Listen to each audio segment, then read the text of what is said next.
Hey, welcome back to 7 Days on the Train. This is day 3, in case you didn't see the first video, which had day 1 and 2. We're on the Empire Builder. We're running a little bit late. We're supposed to be hitting Staples, Minnesota, which we're coming into right here, at around 4:30 in the morning. It's about between 5:30 and 6, so we're running a little bit late already. Later on, we make up time, but then we get delayed again. We'll get into that. Staples is a nice little town of about 3,000 people. It was originally called Staples Mill when it was founded back in 1889. The next stop after Staples is St. Cloud, and then after that, Minneapolis. And this was right around the time all the riots had started. They'd calmed down in Minneapolis by this time. Didn't see anything like that coming in there. You'll see later. But yeah. Been an uneventful trip so far.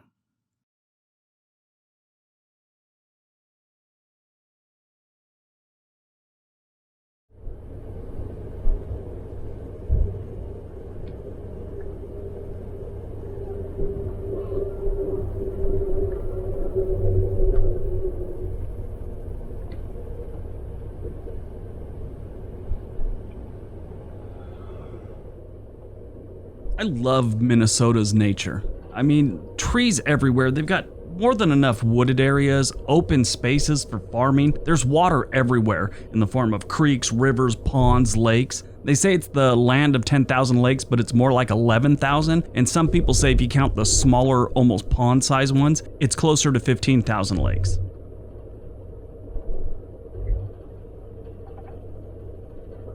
Minnesota has 13 million acres of total surface water. More than all the land in Hawaii and New Jersey combined. Yeah, so you take all the lakes and ponds and rivers and creeks and put them on top of New Jersey and Hawaii, you can cover both states. That's amazing.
Our next stop was St. Cloud, Minnesota. St. Cloud was founded in 1856 and has almost 70,000 residents. They got a decent college there too, St. Cloud State University.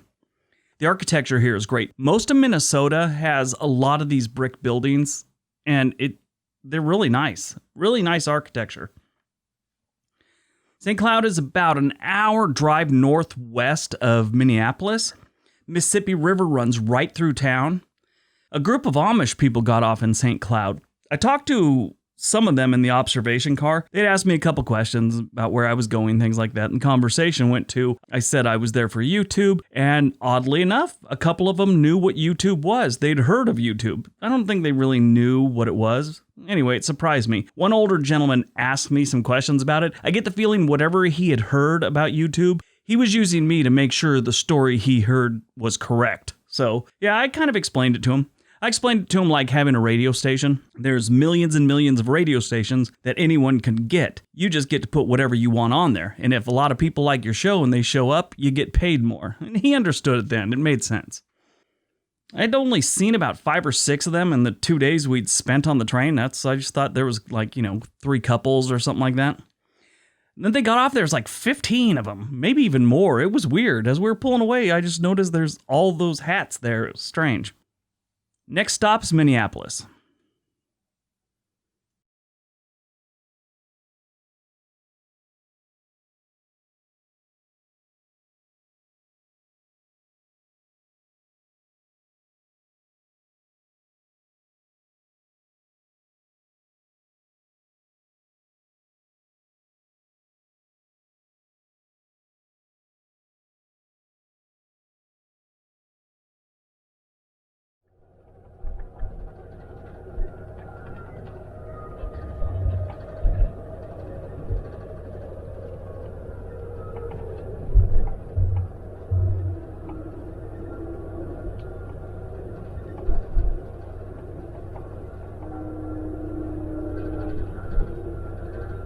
This is the Minnesota Correctional Facility at St. Cloud. It was actually opened in 1889. This has that old school stone wall circling the whole facility. It was originally known as the Minnesota State Reformatory for Men, back when they used to try and reform prisoners, not just house them till their sentence is up.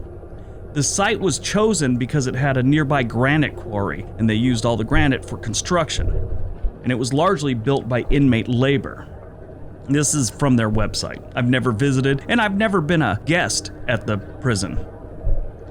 The iconic granite wall was completed in 1922 and is considered the second largest continuous wall made by inmate labor in the world. The only one bigger is the Great Wall of China.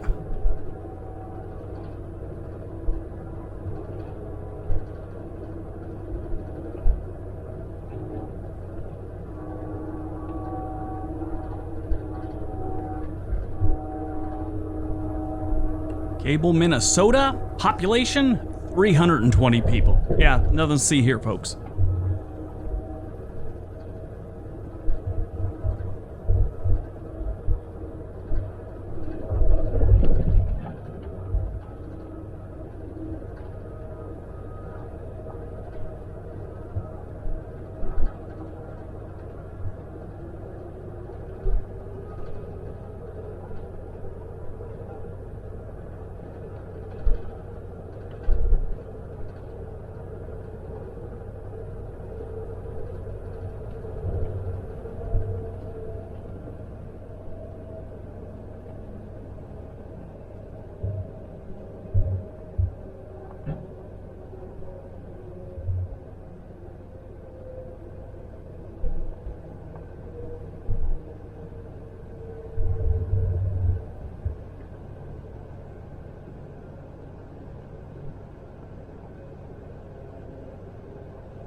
Clear Lake, Minnesota. This is a small farming town of about 700 residents and a place called O Brothers Wine and Spirits. And that's about it.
And we finally got to Minneapolis, about 15 minutes behind schedule. That's not bad considering at one point we were over an hour behind schedule. This was about a month after the whole George Floyd protest riots and all that stuff. Things had calmed down in Minneapolis, but were still raging in other cities throughout the United States. Minneapolis has the Mississippi River flowing right through town, and like so many other cities, the river is why Minneapolis is where it is.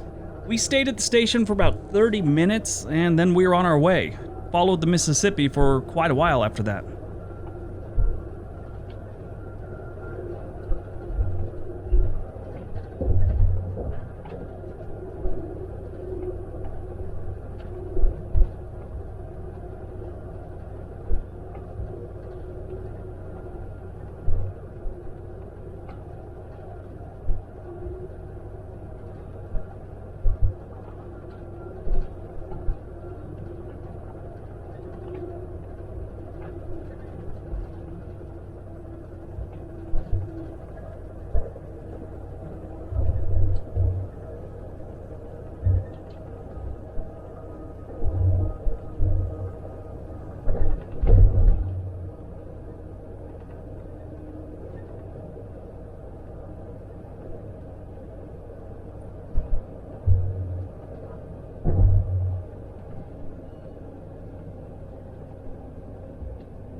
I do like this little river walk Minneapolis has. It's pretty neat. I saw a lot of people running up it, walking up it. Looked really nice. I want to apologize if you guys keep hearing heavy breathing. I had the camera on the window and I didn't realize the back mic was picking up me about an inch away from the mic, looking out the window, and kept picking up heavy breathing.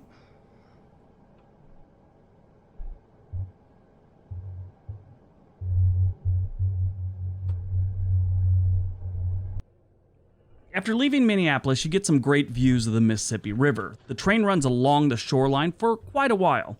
I found it strange, though, that there was like almost zero traffic on the water. I don't think I saw one boat. Maybe one. I don't know. Not that many if I did see any. Obviously, things have changed, but there was a time that this river was one of the best and fastest ways to travel this country. The river is 2,320 miles in length. It starts in northwest Minnesota at Itasca State Park, which has Lake Itasca there. It's sort of cool. You go to the lake and they have all these creeks, which are the actual start of the Mississippi River. And they have different places you could walk across the Mississippi that's just like ankle deep. Kind of cool. It's been like 20 years since I've been there, but I'm sure it's still the same. The Mississippi ends at the Gulf of Mexico, just past New Orleans.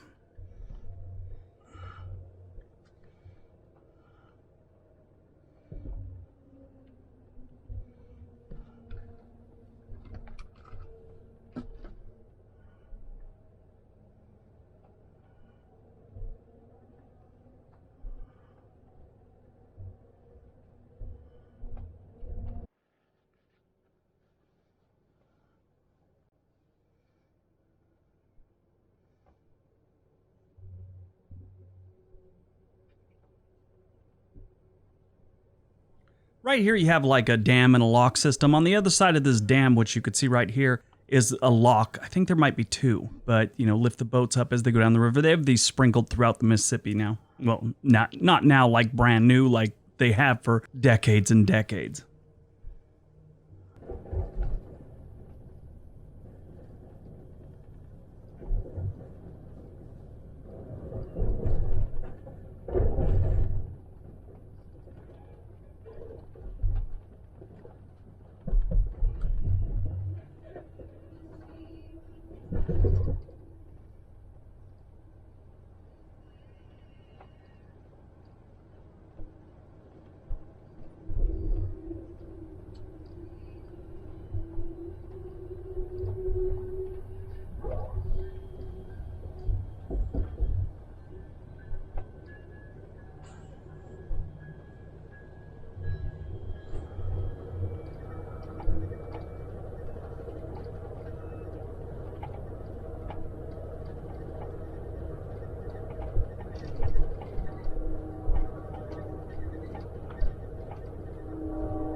Red Wing, Minnesota. You probably heard the name Red Wing before.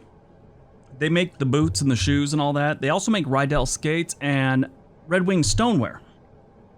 Red Wing has a population of just over 16,000 and sits on the Mississippi River. It's not a bad little town. Nice looking neighborhoods, nice schools, a couple golf courses, and a vineyard. Next stop is Winona. I'm not sure what it is. Winona. Winona?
is a beautiful day here. I don't know if you can hear me. It's a beautiful day here in Wyona. Look at that station right there. Pretty cool station.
So this is the Mississippi River, and for some reason, we got stuck on there for like 30 minutes. While we were sitting there, this little house right there, little shed or whatever, I'm looking down there, there's a door there, no one's there. All of a sudden, a little person comes out. I'm not even kidding, a little person. We lock eyes, he flipped me off and went back in the house. It was the weirdest thing that happened on this trip. Well, not the weirdest thing, but pretty close.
That right there is Fort McCoy, Wisconsin, which I've never heard of in my life.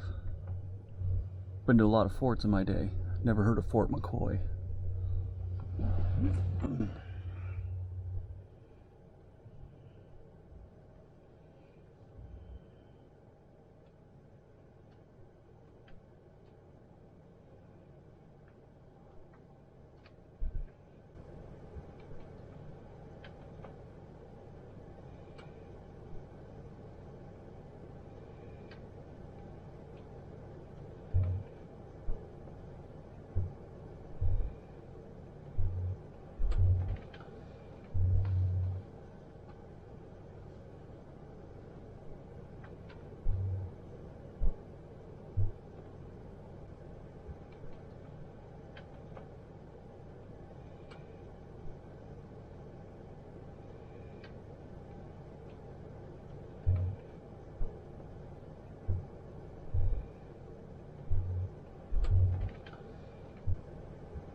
Tomah, Wisconsin. Tomah is a town of just over 9,000 residents, and they got a lot of cranberry marshes, like all over the place. You could see them from the train. They're everywhere. People are crazy about cranberries. They also have a really good barbecue place called BP Smokehouse.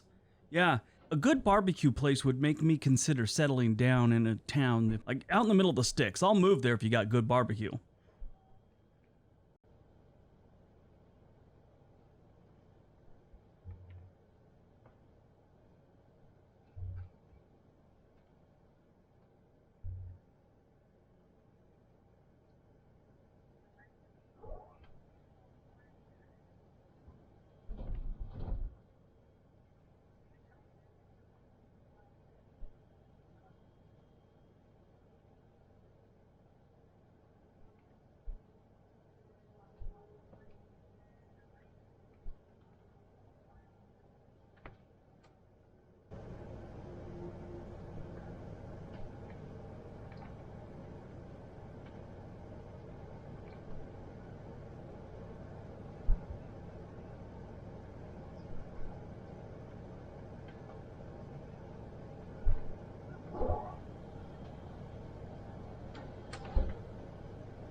ladies and gentlemen, now departing Portage. Our next station stop coming up in 25 minutes will be Columbus. Columbus, Wisconsin will be next. Once again, in the interest of social distancing, if Columbus is your station stop, we ask that you please remain... Portage, Wisconsin, home to a little over 10,000 residents. One of them back in 1850 was naturalist John Muir, also known as Father of the National Parks. Yeah, that's one of his nicknames because he was a driving force and very instrumental in creating the national parks. His family migrated from Scotland in 1849 to Portage, Wisconsin, had a nice little farm.